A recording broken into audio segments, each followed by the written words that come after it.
Chemistry, we're on to the second video in the day 6 lesson, and this is on the periodic table. Alright, so Dmitry Mendeleev is credited with creating the periodic table. He did much of his work by laying out cards while riding trains around Russia. The periodic table is a list of all elements in the universe. The periodic table is the centerpiece of the study of chemistry. The two main divisions and there's several ways to divide up the periodic table, but the two main divisions are metals. Those over on the left, roughly 2/3 of the period, actually 3/4 of the periodic table. That's alkali, alkaline earth metals, transitions, and other metals over on the left side. And then nonmetals.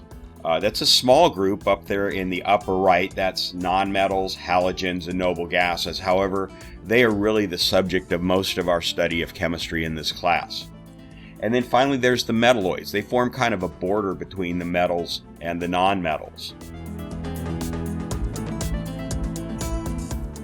Alright, now the first 2 columns and the last 6 columns have a special name. I have them listed as the representative elements. They're also called the main group elements. So you want to keep that in mind what those are, and you'll find out why they are special, and we'll talk about those quite a bit in this class. Chemical reactions create new substances by rearranging atoms into new compounds through a chemical reaction.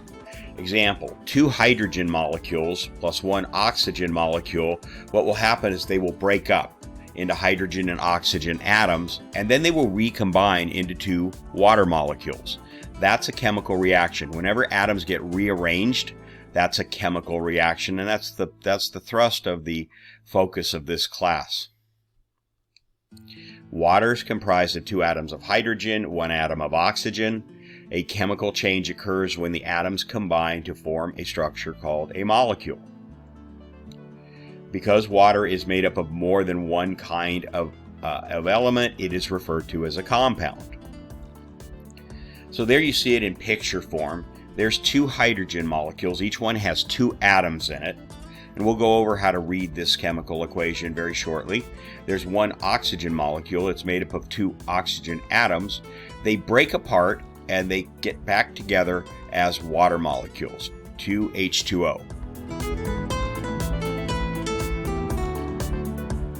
Chemical reactions create new substances by rearranging atoms into new compounds through a chemical reaction. And there you saw the example.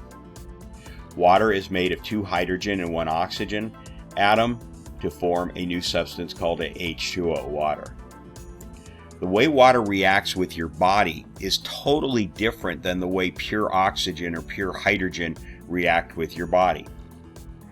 So in other words, if you drank a container of liquid hydrogen and liquid oxygen, it would not have the same effect on your body as if you drank a pitcher of liquid water.